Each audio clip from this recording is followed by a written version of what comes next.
شیخ جس دور میں آپ واپس آئے تعلیم حاصل کر کے، ایک تعلیمی سفر آپ کا مکمل ہوا، تو وہ تو دور تحریکوں کا دور تھا، تو اس حوالے سے پھر آپ نے کیا دیکھا اور کیا محسوس کیا؟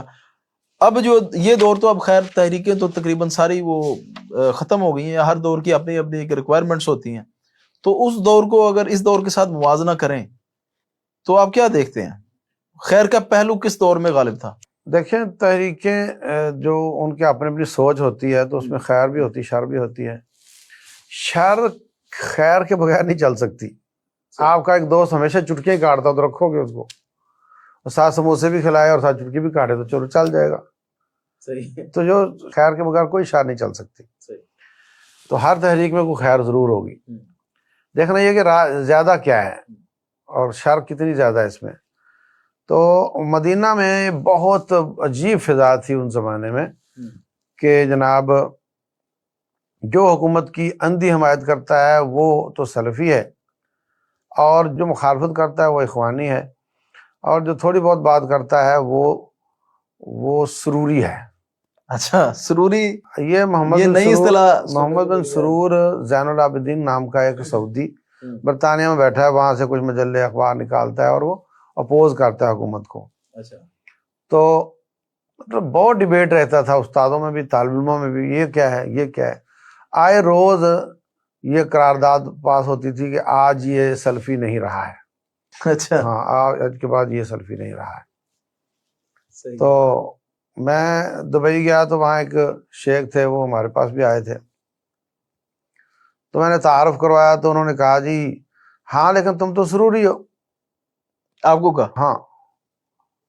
تو حالانکہ میں نے تو مطلب تعارف ہی کیا تھا. بولے میں نے کہا جی یہ بتائیں کہ ہم پہلے سے یہ ہیں یہ بعد میں آئے ہیں. اچھا. تو کہنے لگے بعد میں آئے ہیں. تو میں نے کہا جی آپ بتائیں کہ آپ یہ بھی مانتے ہیں کہ آپ کا حلقہ بہت ہی ایکٹیو ہے، دعوت میں بھی، ادھر بھی، صحافت میں بھی، تعلیم میں بھی بہت ایکٹیو ہیں. تو اتنی ایکٹیو جماعت آپ نے سروریوں کو دے دی، تو آپ نے ان کے لیے کیا کیا؟ کوئی خط لکھا، آ کر نصیحت کی، کیا کیا آپ نے؟ تو چپ ہو گئے، ادھر ادھر بات گھمانے لگے. میں نے کہا یہ پہلے اس کا جواب دیں آپ کہ آپ کا کام صرف اندر بیٹھ کر توپ کا بیرل باہر نکال کے فائرنگ کرنا ہے، یا آپ نے کچھ کیا بھی ہے؟ آپ جو مان رہے ہیں کہ پہلے تم ٹھیک تھے اب یہ سب ہو گیا ہے، تو انسان ہے غلطی کر سکتا ہے، تو آپ نے اصلاح کیوں نہیں کی؟ تو یہ المیہ ہے. بہرحال ذرا سی کوئی بات ادھر ادھر ہوئی، فتویٰ چھوڑ دیا اس پہ. اور اب دیکھیں کچھ کمزوریاں ہمارے بیچ میں اس طرح کی تھیں بھی، لیکن اصلاح کرنے والوں نے اصلاح کی. الحمدللہ ہم نے اخوان یا جو تکفیر یا اس کے وہ کتابیں لکھی ہیں. اچھا، آپ کی کتابیں اس کے اوپر؟ میری نہیں، مطلب پورے حلقے کی ہیں. اور ایسا مطلب کوئی تھوڑی بہت کمزوری تھی انسان میں آ جاتی ہے، وہ اللہ نے ختم کر دی، دور کر دی، بلکہ الٹا ان کے خلاف تحریک بن کر نکلے. تو یہ طریقہ تو ٹھیک نہیں ہے نا کہ روزانہ آپ قرارداد پاس کریں کہ آج کس کو نکالنا ہے. یہ طریقہ وہاں تھا، روزانہ لسٹ جاری کریں. ہاں بالکل. تو زیادہ وہ تحریکیں آج بھی موجود ہیں اور بڑے آب و تاب کے ساتھ موجود ہیں. تو جیسے مصر میں اخوان المسلمین ہے، سوڈان میں بھی اخوان المسلمین ہے، اسی کی ایک شکل حماس ہے، وہ بھی اخوان المسلمین ہے.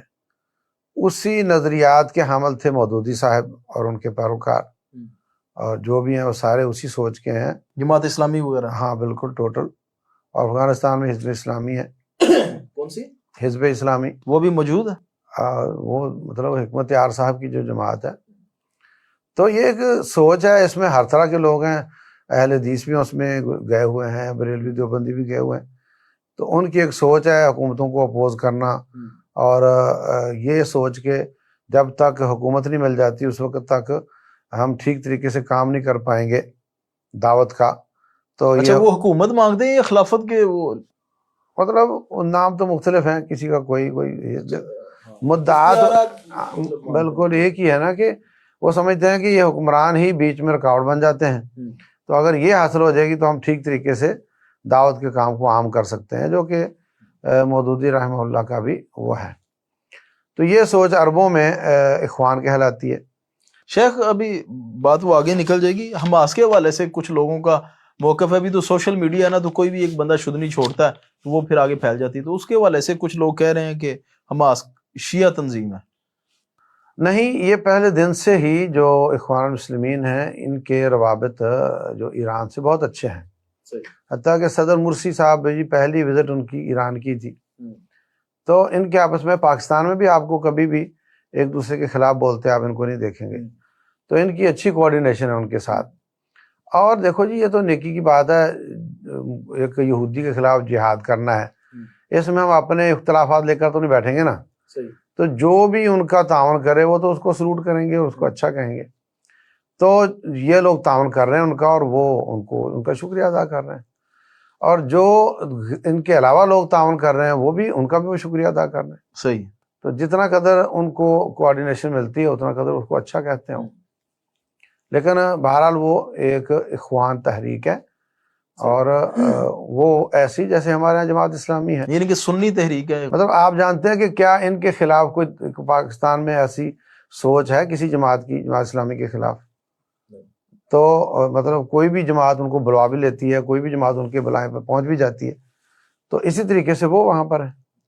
لیکن اب تو لوگ کہتے ہیں نا کہ جو اخوان المسلمون اور جماعت اسلامی ان کے نظریات اب بہت زیادہ فرق آ چکا ہے، یہ اب ایک خاص سیاسی جماعت ٹائپ ایک چیز بن گئی ہے، اور وہ اپنے نظریے پہ ابھی بھی خلافت والے پہ قائم ہے۔ اصل میں نا جو صدر بنے تھے مرسی، تو ظاہر سی بات ہے وہ بھی الیکشن سے ہی آئے تھے نا، یعنی ان کی ابتدائی سوچ یہی تھی کہ یہ انتخابات غلط اور جمہوریت غلط، اور جو مودودی صاحب تھے انہوں نے بھی یہ اپنی کتابوں میں لکھا۔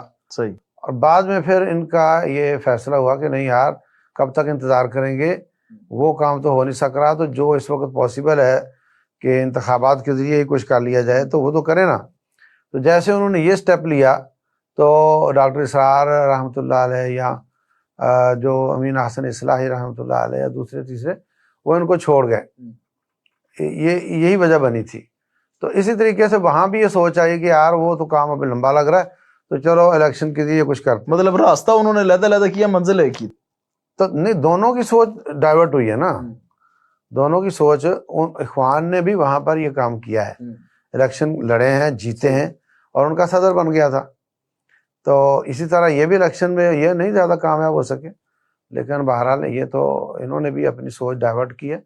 اور ہمیشہ تنظیمیں، جماعتیں جو ہوتی ہیں وہ اچھے سے اچھے کی سوچ رکھتی ہیں، اور وہ سمجھتے ہیں کہ اس میں زیادہ بہترینی اس میں ہے، تو ظاہر سی بات ہے علماء نے تو الیکشن میں حصہ لینے کے فتوے بھی ایسے 25 سال پہلے کے دیے ہوئے ہیں، ابن عثیمین رحمۃ اللہ علیہ، ابن باز رحمۃ اللہ علیہ، کہ آپ شر کا ان کے لیے میدان نہ کھلا چھوڑ دو، شریر لوگوں کے لیے، تو آپ اس میں جاؤ اور کسی خیر کی بات کے لیے یا کسی شر سے میں رکاوٹ بننے کے لیے جاؤ، تو وہ اس سوچ پر آگے ہیں۔